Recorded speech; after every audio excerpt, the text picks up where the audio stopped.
शामदीद मोहतरम नाज़रीन, आप तमाम का Z9 उर्दू न्यूज़ में खैर मक़दम है। राज तरुण और लावण्या केस में मस्तान साई को कर लिया गया गिरफ्तार। हार्ड डिस्क पर 200 से ज़ायद फहश वीडियोस हुई दस्तयाब।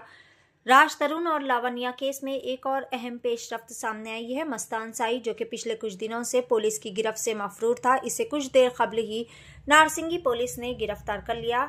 लावण्या ने नारसिंगी पुलिस स्टेशन में शिकायत दर्ज करवाई थी। अपनी शिकायत में इसने इल्जाम लगाया था कि मस्तान साई लड़कियों की फहश वीडियोस रिकॉर्ड कर रहा था और इन्हें ब्लैकमेल कर रहा था। इसने पुलिस से शिकायत की थी कि वो भी मस्तान साई का शिकार हुई है। इसके अलावा लावण्या ने पुलिस को कुछ वीडियोस भी फराहम की, जिनके बारे में इनका दावा है कि मस्तान ने सबूत के तौर पर रिकॉर्ड किया था। पुलिस ने, जिसने पहले लावण्या की शिकायत पर मुकदमा दर्ज किया था, उसने मस्तान साई को गिरफ्तार करने की कोशिश की, लेकिन ये पहले ही मालूम हो चुका था कि मस्तान साई मफरूर था। इसके बाद से ही पुलिस की जानिब से इसकी तलाश में जारी थे और पुलिस ने इसे आखिरकार गिरफ्तार कर लिया। मस्तान साई को इससे कबल गच्चीबौली के वरलक्ष्मी टिफिन सेंटर में मंशियात के एक और वाक़े के सिलसिले में पुलिस ने गिरफ्तार किया है। ऐसा लगता है कि रियासत आंध्र प्रदेश की पुलिस ने इसे पहले ही रियासत आंध्र प्रदेश में मंशियात के एक केस में गिरफ्तार किया था। मस्तान साई को नारसिंगी पुलिस ने उस वक्त गिरफ्तार किया जब वो खरीदारी कर रहा था। बाद में इन्होंने इसके घर से लैपटॉप भी हासिल किया।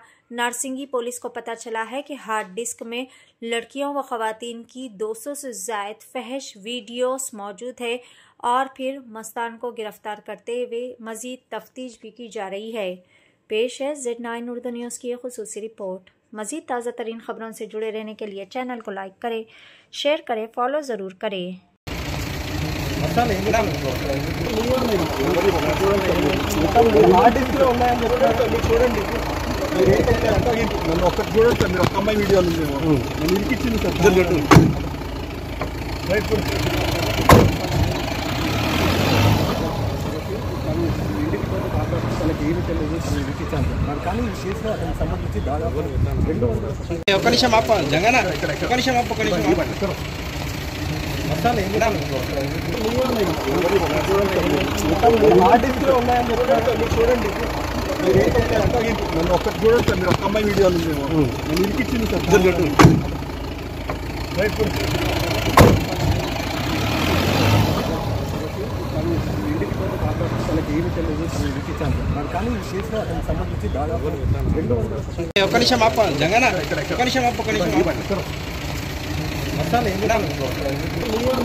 ఇంట్లో ఏం జరిగింది? ఆ రోజు ఏం జరిగింది మేడం?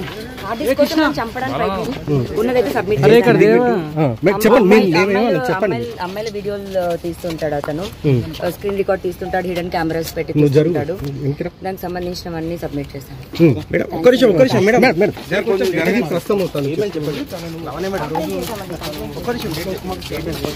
కంప్లైంట్ చేశానండి.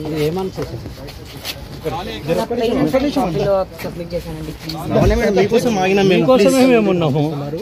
మనం చూసి కూడా లావణ్యాన్ని ప్రస్తుతం స్టేట్మెంట్ రికార్డ్ తర్వాత ఆమె ఇక్కడ నుంచి నార్సింగ్ పోలీస్ స్టేషన్ నుంచి వెళ్ళిపోయింది. ప్రధానంగా 31 తేదీ జనవరి 31 తేదీ తన ఇంట్లోకి అతను దౌర్జన్యంగా వచ్చాడు. అతనితో పాటు తాజా అని మరొక పాల్పడ్డారు. ఆర్టిస్ట్ కావాలంటే కూడా శోధించినట్లు కూడా ఆమె ఫిర్యాదు చెప్పడం జరిగింది. అదే విషయాన్ని ప్రశ్నలు చెప్పండి. అదే చెప్పండి.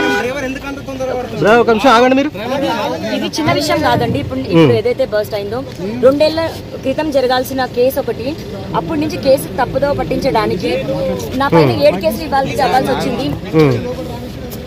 నేను ఖచ్చితంగా మాట్లాడతానండి. నాకు టెలిఫోన్ కాల్స్ వస్తున్నాయి. వన్ డే ఆగండి, నేనే వస్తాను బయటికి. నేనే అన్ని ఓపెన్ గా చెప్తాను. థ్యాంక్స్ అండి. ఇది ప్రస్తుతం తను చెప్తున్నారు లావణ్య.